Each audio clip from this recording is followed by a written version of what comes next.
नमस्कार, मैं जितेंद्र चतुर्वेदी। मतांतर में आप लोगों का स्वागत है। मैं आगे बढ़ूं उससे पहले मेरा आप लोगों से निवेदन है कि आप मतांतर को सब्सक्राइब करें, वीडियो को लाइक करें और ज़्यादा से ज़्यादा शेयर करें। इसको तो ज़रूर करिएगा, क्योंकि बात हम लोग तिलस्मी सूची की करेंगे। और देखिए, हर कोई तिलस्मी सूची नहीं बना पाता है, ये भी आप ख्याल रखिए।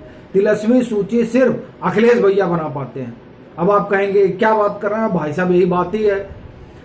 जो लोग लखनऊ में सक्रिय हैं और जो लखनऊ के सियासी गलियारों को जानते समझते हैं, उनको ये पता होगा कि इस समय तिलस्मी सूची बन रही है और उस सूची में उन नामों को शामिल किया जा रहा है। जो नाम क्या है वो मैं बताता हूं आपको।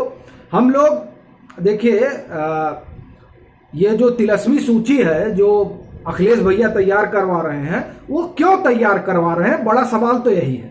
और ये तिलस्मी क्यों है, ये भी एक सवाल है। तो देखिए, अखिलेश भैया को ऐसा लग रहा है कि वो सरकार बनाने जा रहे हैं। सीएम इन बेटिंग वाला मसला नहीं रह गया है। कोई कुछ भी सर्वे करते रहे, वो सर्वे नहीं चलेगा, क्योंकि उनके लिए तो अलग से सर्वे हो रहा है और लोग सर्वे कर रहे हैं। वो सर्वे में बैठ के बता रहे हैं कि भैया लौट रहे हैं।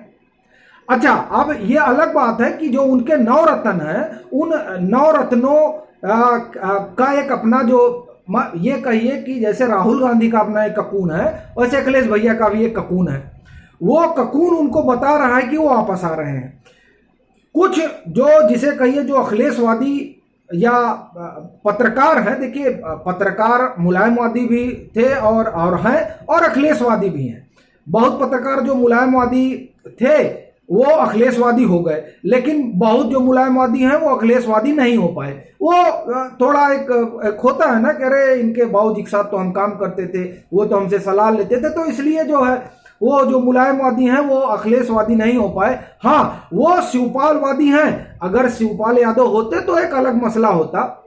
बहरहाल, तो उनको ऐसा लगता है कि वो जीत रहे हैं। हालांकि जो उनका व्यवहार बीच बीच में आता है, उससे नहीं जान पड़ता है कि इस तरह की कोई संभावना दिखती है। लेकिन फिर भी अब जैसे आप देखिए, अभी बीच में वो कांग्रेस और बसपा के ऊपर जो आग बबूला हो गए और कहने लगे कि आप लोग तय कर लीजिए कि आपको लड़ना किससे है, हमसे लड़ना है या भाजपा से लड़ना है। तो उससे एक चीज लगता है कि जो अस्पष्टता है चीजों को लेकर, वो समझ रहे हैं कि राह इतनी सहज नहीं है। और इसीलिए कभी वो कहते हैं कि हम छोटे दलों के साथ जाएंगे, फिर कभी बड़े दलों से कहने लगते हैं, मतलब कांग्रेस और बसपा से, कि आप तय कर लीजिए। बहरहाल जो भी हो, लेकिन वो जो ककून आसपास बैठा हुआ है, उस ककून ने पूरा इनको बता रखा है कि आप सरकार बना रहे हैं।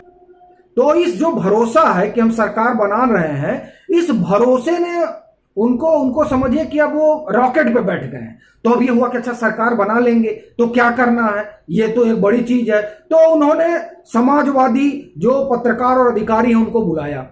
छोड़िए, समाजवादी मत कहिए, मतलब जो अखिलेशवादी हैं और जो पहले मुलायमवादी थे और अब अखिलेशवादी हो गए हैं, उन लोगों को बुलाया और कहा कि साहब जो है एक जादुई और तिलस्मी सूची तैयार करिए। चूंकि हम सरकार बनाने जा रहे हैं तो हमको पता होना चाहिए।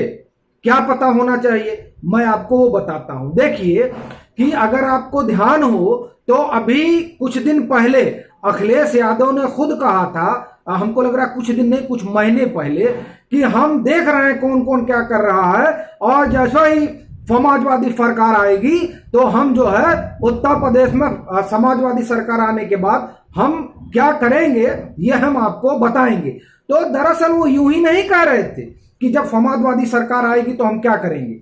देखिए क्या है कि उन्होंने कुछ रिटायर्ड अधिकारियों को लगा रखा है एक सूची बनाने के लिए। उस सूची में उन अधिकारियों का नाम जोड़ा जा रहा है जिन अधिकारियों को माना जाता है कि ये भाजपा के करीब है, या जो आप कहिए कि राष्ट्रवादी अधिकारी हैं, मैं ये कहूंगा। अच्छा, अब गजब बात यह है कि अभी तक तो पता नहीं कि पत्रकारों की भी सूची बन रही थी कि नहीं, लेकिन हमको लगता है आज के बाद जो है पत्रकारों की भी सूची बनेगी कि कौन पत्रकार भाजपा के नजदीक है। वैसे भी अखिलेश या भैया आजकल जो है पत्रकारों को लेकर, अभी देखिए पिछले दिनों कई पत्रकारों के साथ जो है हाथापाई हो गई थी इन लोगों की। बहरहाल अब उसको लेकर लखनऊ में लोगों की अपनी अलग राय है कि कुछ लोग कहते हैं कि भाई इन्होंने कई लोगों को जो है पाला पोसा खड़ा किया, तो अब वो आंख दिखाएंगे तो गड़बड़ी होगी। तो ठीक बात है, जब आप पत्रकारिता छोड़ के पाले पोसे जा रहे थे, और वैसे भी कहा जाता है कि एक जमाने में समाजवादी पार्टी ने बहुत पत्रकारों को गढ़ा और खड़ा किया, उसकी एक अपनी अलग वजह रही। वो मुलायम सिंह यादव ने ऐसा क्यों किया, उसकी एक लंबी कहानी है, उस कहानी में जाने का कोई मतलब भी नहीं है, लेकिन फिर भी।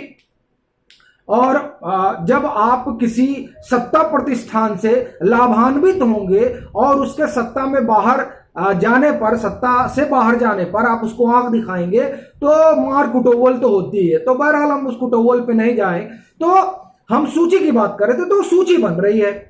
अब उस सूची में वो सारे अधिकारी आएंगे और हमको लगता है पत्रकारों की भी सूची बनेगी। वैसे यहाँ का जो सियासी गलियारा है, उस सियासी गलियारे में तो जो लेफ्ट लिबरल और सेकुलर जो अपने आप को जर्नलिस्ट मानते हैं, वो सारे उसी खेमे में आते हैं और उसी खेमे के लिए जो है वो लोग अपना उठापटक करते भी हैं। बहरहाल जो भी हो, तो वो जादुई सूची कुछ सेवानिवृत्त अधिकारियों को लगाकर बनवाई जा रही है और उसमें उन अधिकारियों को चिन्हित किया जा रहा है जिन अधिकारियों को माना जाता है कि ये भाजपा के करीब। अब देखिए, ये तो अब ये सूची बनने के बाद क्या होगा मालूम नहीं, और जब सरकार आएगी तभी समझ में आएगा कि अगर अखिलेश भैया की सरकार आती है किसी भी तरीके से, तो ही चीजें स्पष्ट हो पाएंगी कि किन किन लोगों को ये राष्ट्रवादी मानते हैं। क्योंकि देखिए, ऐसे कई अधिकारी हैं जो हर वाद में बह गए हैं, कई अधिकारी ऐसे, हम लोग उन पर क्यों ही जाएं, अपना काम तो उस तिलस्मी सूची का है जो बनवा रहे हैं, तो ये उस तिलस्मी सूची में है। हालांकि सरकार बनेगी या नहीं बनेगी ये कहना बड़ा भी जो है कठिन है, क्योंकि ये लोग अपनी सूची बनवा रहे हैं और वहां प्रधानमंत्री ने जिस तरीके से इन जातिगत पार्टियों को उल्टा करने के लिए ये जो एक तो नीट वाला आरक्षण उन्होंने करवा दिया, और दूसरा वो जो एक अधिकार देने जा रहे हैं राज्य सरकारों को कि आप लोग तय करिए आपके यहाँ ओबीसी कौन है। तो उत्तर प्रदेश में जिस ओबीसी का विरोध करते रहे हैं समाजवादी पार्टी और बसपा, उनका क्या होगा ये बड़ा सवाल होगा। क्योंकि वो जैसे ही आएगा, वैसे जो पिछड़ा आयोग राजनाथ सिंह ने जो कमेटी गठित की थी, पिछड़ा, अति पिछड़ा और अत्यंत पिछड़ा, ये जो आरक्षण वाली, ये लागू कर देगी अगर उत्तर प्रदेश सरकार, तब ये लोग क्या करेंगे? तब तो सूची धरी की धरी रह जाएगी। बहरहाल चलते हैं, अपने को सूची से क्या लेना देना। फिर मिलते हैं एक नए विषय के साथ, तब तक के लिए राम राम।